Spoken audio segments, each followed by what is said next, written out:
മിമിക്രിയിൽ ഏറ്റവും കൂടുതൽ ഇമിറ്റേറ്റ് ചെയ്ത് എനിക്ക് തോന്നുന്നു രൂപസാദൃശ്യം വെച്ചിട്ട് ആൾക്കാരൊക്കെ പറയും മമ്മൂക്കയാണ് പിന്നെ സുരാജിൽ കൂടുതൽ നമുക്ക് തോന്നുന്നതെന്ന് പറയും രൂപസാദൃശ്യം. അപ്പോൾ ഞാൻ മമ്മൂക്കാരെ ഫിഗറാണ് കൂടുതൽ മിമിക്രി വേദികളിൽ ചെയ്തിട്ടുള്ളത്. അതേ എനിക്ക് ആപ്റ്റാവും. അങ്ങനെ ചെയ്തുകൊണ്ടിരുന്ന അവസരത്തിൽ എനിക്ക് മമ്മൂക്കയെ കാണണം, പരിചയപ്പെടണമെന്ന് പറഞ്ഞാൽ ഒരുപാട് ആഗ്രഹം ഉണ്ടായിരുന്നു. അങ്ങനെ ഞാൻ തിരുവനന്തപുരത്ത് ഷൂട്ടിംഗ് നടക്കുമ്പോഴൊക്കെ ചെന്ന് ദൂരെയൊക്കെ മാറി നിൽക്കും, പക്ഷേ അടുപ്പിക്കില്ല. പുള്ളി വരുന്ന കാറിൽ വന്നൊക്കെ ഞാൻ വിചാരിച്ചു ഇത്രയും പരുക്കനാണോ ഈ മനുഷ്യൻ എന്നൊക്കെ ചിന്തിച്ചിരുന്നു. പിന്നീട് കൈരളി ചാനലിൽ ഞാൻ പ്രോഗ്രാം അവതരിപ്പിച്ചുകൊണ്ടിരുന്നപ്പോൾ പിന്നെ ഒരു ദിവസം ഫോണിൽ വിളിച്ചു, ഞാൻ മമ്മൂട്ടിയാണ് എന്ന് പറഞ്ഞു. സത്യം പറഞ്ഞാൽ ഞാൻ കരുതി ഇനി കൈരളി ചാനലിൽ ആരെങ്കിലും പറ്റിക്കണമായിരിക്കും. ഞാൻ പറഞ്ഞു, പറയൂ, ഞാൻ ലാല, എന്താ വിഷയം എന്ന് ചോദിച്ചു. അപ്പോൾ പുള്ളി പറഞ്ഞു എന്തോ സംസാരിച്ചിട്ട് ടപ്പനെ കട്ട് ചെയ്തു. എന്നിട്ട് ഞാൻ നേരെ കൈരളിയിൽ വിളിച്ചു, അണ്ണാ മമ്മൂക്ക എന്ന് പറഞ്ഞിട്ട് പാര് വിളിച്ച്, ഡേയ് നമ്മുടെ മമ്മൂക്കയാണ് ഇതാ കൈരളി ചാനലിൽ വന്നിരിക്കണമെന്ന് പറഞ്ഞു. ഞാൻ നേരെ അവിടെ ചെന്നു, തൻ്റെ പരിപാടിയൊക്കെ ഞാൻ കാണാറുണ്ട്, കൊള്ളാം, വളരെ നന്നായിട്ടുണ്ട്. ആ തിരുവനന്തപുരം സ്ലാങ് എനിക്ക് ഭയങ്കരമായിട്ട് ഇഷ്ടപ്പെട്ടു. നീ പഠിച്ചതാ? അതെ, നിൻ്റെ സംസാരമല്ലേ ഇത് എൻ്റെ ഇടയിൽ എന്ന് ചോദിച്ചു. ഞാൻ പറഞ്ഞല്ല, ഞാൻ കൂടുതലും പഠിച്ചതാണ്, പിന്നെ എനിക്ക് ഈ സ്ലാങ്ങിനോട് കൂടുതൽ ഇഷ്ടം തോന്നി. എനിക്കും എന്തായാലും ഇഷ്ടമുണ്ട്.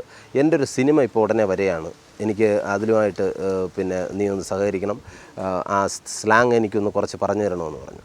സത്യം പറഞ്ഞാൽ എനിക്കിപ്പോഴും അത് വിശ്വസിക്കാൻ കഴിയുന്നില്ല. കാരണം ഞാൻ പിന്നെ സ്റ്റേജ് പ്രോഗ്രാമിൽ ഇമിറ്റേറ്റ് ചെയ്തുകൊണ്ടിരുന്ന മമ്മൂക്ക പെട്ടെന്ന് എന്നെ വിളിക്കുക, നമ്മൾ നേരിട്ട് പുള്ളിയുടെ അടുത്ത് വന്നിരുന്ന് സംസാരിക്കുക എന്ന് പറയുമ്പോൾ ഒരിക്കലും എനിക്ക് ഇതുവരെ അത് സ്വപ്നമാണോ എന്ന് വരെ ഞാൻ ചിന്തിച്ചു പോയി. ഇത് എൻ്റെ കൂട്ടുകാരുടെ അടുത്ത് പറഞ്ഞാൽ അവർ വിശ്വസിക്കില്ല.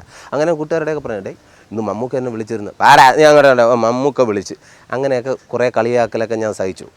എന്നിട്ട് അതിനുശേഷം പിന്നെ ഒരു സിനിമയ്ക്ക് വേണ്ടി ആ സിനിമ അങ്ങ് മാറി. അപ്പോൾ ഞാൻ ഈ പറഞ്ഞതെല്ലാം കള്ളമാണെന്ന് ജനം അങ്ങ് വരുത്തി തീർത്തു. കാര്യം എൻ്റെ സുഹൃത്തുക്കളെ തന്നെ. അതിനുശേഷം എനിക്ക് കിട്ടിയൊരു ഭാഗ്യമാണ് രാജമാണിക്യം എന്ന സിനിമ. അപ്പോൾ രാജമാണിക്യം എന്ന സിനിമയിൽ പിന്നെ മമ്മൂക്ക എന്നെ വിളിച്ച് പറഞ്ഞു, ഇതിൽ നമുക്ക് തിരുവനന്തപുരം സ്ലാങ് ഇതിൽ ചെയ്യണം, അപ്പോൾ തീർച്ചയായിട്ടും നീ വരണം എന്ന് പറഞ്ഞു. അപ്പോൾ എനിക്ക് ഭയങ്കര സന്തോഷം തോന്നി.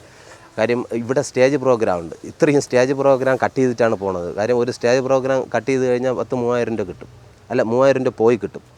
അപ്പോൾ ഇതെല്ലാം കളഞ്ഞിട്ട് മമ്മൂക്കയെ കാണാനും കൂടുതൽ സംസാരിക്കാനും പറ്റിയ ഒരു അവസരമാണെന്ന് കരുതിയിട്ട് നേരെ പോവുകയാണ് പൊള്ളാച്ചിക്ക്. അവിടെ ചെന്ന് പുള്ളിയായിട്ട് ഫസ്റ്റ് ഡേ തന്നെ ചെന്നപ്പോൾ തന്നെ പരുക്കനായ കഥാപാത്രം റൂമിൽ വന്നിട്ട് ഷർട്ട് ചെറുതായെന്ന് പറഞ്ഞിട്ട് കോസ്റ്റ്യൂമർ, എന്തോടോ നിനക്ക് നിൻ്റേതായ പണിയില്ലേ, അപ്പോൾ അത് നിനക്ക് ക്ലിയറായിട്ട് ചെയ്തിട്ട്. ഞാൻ അപ്പോഴേ തന്നെ പകുതി മരിച്ചു കഴിഞ്ഞു. ഇനിയിപ്പോൾ ഈ ഇദ്ദേഹത്തിൻ്റെ കൂടെയാണ് 10-50 ദിവസം നിൽക്കാൻ പറ്റുന്നത്. എൻ്റെ ഈശ്വര, വേണോ പോണോ, നിൽക്കണോ പോണോ എന്നൊക്കെ വീട്ടുകാരെയും എല്ലാം ഒന്ന് ആലോചിച്ചിട്ട് ഞാൻ പുറത്ത് നിന്നിട്ട് വീണ്ടും പിന്നെ അതിൻ്റെ കൺട്രോളെടുത്ത് ചോദിച്ചു, ചേട്ടാ എന്ത് ചേട്ടാ, എനിക്ക് ഭയങ്കര പേടിയാണ്. നീ പേടിയാവുന്നുണ്ട്, ഇതൊന്നും അല്ല ആൾ, നീ അടുത്ത് കഴിഞ്ഞാൽ വളരെ കൂളാണ്, നീ ധൈര്യമായിട്ട് എടുത്തു, നിനക്ക് പറയാനുള്ള കാര്യങ്ങൾ നീ ക്ലിയറായിട്ട് മുഖത്ത് നോക്കി പറഞ്ഞാൽ മതി എന്ന് പറഞ്ഞു. അങ്ങനെ ഇരുന്നപ്പോൾ രാജമാണിക്യത്തിൻ്റെ ഒരു ഫസ്റ്റ് ഡേ ഷൂട്ടിംഗ് നടന്നുകൊണ്ടിരുന്നപ്പോൾ പുള്ളി ഇങ്ങനെ മുറുക്കാൻ ചവച്ചിട്ട് ഇങ്ങനെ തുപ്പിയിട്ട് ഇങ്ങനെ നോക്കുന്നത്, യവൻ പുലിയാണ് കേട്ടാ, പുലിയെന്ന് പറഞ്ഞാൽ വെറും പുലിയല്ല, കഴുതപ്പുലി എന്ന് പറയുന്ന ആ ഡയലോഗ് ഇങ്ങനെ എഴുതി കൊടുത്തിട്ട് മമ്മൂക്ക പറയുകയാണ്. പറഞ്ഞുകൊണ്ടിരുന്നപ്പോൾ ഡയറക്ടർ ശരിക്കും ഓക്കെ പറഞ്ഞു.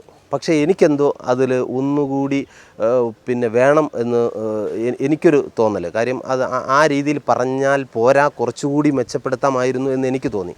അപ്പോൾ ഞാൻ ചെന്ന് മമ്മൂക്ക അടുത്ത് പറഞ്ഞു, മമ്മൂക്ക, അപ്പോൾ പുള്ളി ഷർട്ട് മാറ്റാനായിട്ട് നിൽക്കുകയാണ്. സീൻ കഴിഞ്ഞു, പിന്നെ ഷർട്ട് ഊരിക്കൊണ്ട് നിന്നപ്പോൾ ഞാൻ പറഞ്ഞു, എനിക്കൊരു ചെറിയതുണ്ട്. അപ്പോൾ അൻവറിനോടത്ത് ഞാൻ ആദ്യം പറഞ്ഞു. അപ്പോൾ അൻവർ പറഞ്ഞു, ഇല്ല സുരാജ് എന്ന് ചോദിച്ചാൽ മതി, എല്ലാം കഴിഞ്ഞതല്ലേടാ, ഞാൻ ഇനിയിപ്പോൾ എങ്ങനെ പറയുന്നത്. അപ്പോൾ ഞാൻ ചെന്ന് ഇക്കാരുടെ അടുത്ത് പറയാനുള്ള കാര്യമാണ്. ഞാൻ പറഞ്ഞു, ആ ഷോട്ട് മാത്രം ഒന്നുകൂടി എടുത്താൽ രസമായിരിക്കും എന്ന് പറഞ്ഞപ്പോൾ, ആണോ നിനക്ക് ഉറപ്പുണ്ടോ? നമ്മൾ ഉറപ്പുണ്ട് എന്ന് പറഞ്ഞ് ആ ഡ്രസ്സ് ഊരിയ മനുഷ്യൻ അടുത്ത വീണ്ടും ആ ജുബ്ബ എടുത്തിട്ട് വന്ന് ആ ഡയലോഗ് എടുത്ത്. അപ്പോൾ എനിക്ക് മനസ്സിലായി, നമ്മൾ പറയുന്ന കാര്യങ്ങൾ അത് കറക്റ്റാണെന്ന് തോന്നിയാൽ തീർച്ചയായിട്ടും അത് അംഗീകരിക്കുന്ന ഒരാൾ കൂടിയാണ് ശ്രീ മമ്മൂക്ക.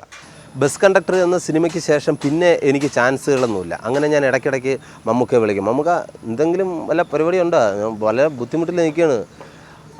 നീ ഒരു കാര്യം ചെയ്യും, ഒന്നീ സ്റ്റേജ് പ്രോഗ്രാം ചെയ്യ്, ഇല്ലെങ്കിൽ സിനിമ ചെയ്യ്.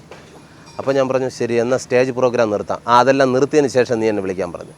അവസാനം സിനിമ കിട്ടുമെന്ന് പറഞ്ഞ് സ്റ്റേജ് പ്രോഗ്രാം ഞാൻ ഫുള്ളങ്ങ് നിർത്തി. നോക്കിയപ്പോൾ സിനിമയില്ല, സ്റ്റേജ് പ്രോഗ്രാം ഇല്ല, തെണ്ടിയ അവസ്ഥ. അപ്പം ഞാൻ വീണ്ടും വിളിച്ചു മമ്മൂക്ക അറിയാമല്ലോ, ഞാൻ ഇക്ക പറഞ്ഞിട്ടാണ് ഞാൻ സ്റ്റേജ് പ്രോഗ്രാം നിർത്തി. നിർത്തിയോ, സന്തോഷം, ഇനി നന്നാവാൻ നോക്ക്. അല്ല ഇക്ക, ഇനിയിപ്പോൾ പച്ചരി വാങ്ങിക്കാൻ വേറെ നിവൃത്തിയില്ല, സിനിമയില്ല. അപ്പോൾ ഇനിയിപ്പോൾ എന്താ ചെയ്യണം? ഇക്ക ഒരു വഴി പറഞ്ഞാൽ, ഞാനിപ്പോൾ വഴി പറയാൻ ഒറ്റ വഴിയേ ഉള്ളൂ, നീ ആത്മഹത്യയുടെ വക്കിൽ നിൽക്കുമ്പോൾ വക്കിലെത്താൻ നേരത്ത് നീ എന്നെ വിളിക്കാൻ പറഞ്ഞു. ഞാൻ പറഞ്ഞു അതെന്തിനാ, ആത്മഹത്യ ചെയ്യാനുള്ള വഴി ഞാൻ പറഞ്ഞു തരാമെന്ന്. കുരുക്കിടണോ അതിനെ വണ്ടി ഇടിച്ച് കൊല്ലണോ ഏത് രീതിയിലാണെന്ന്.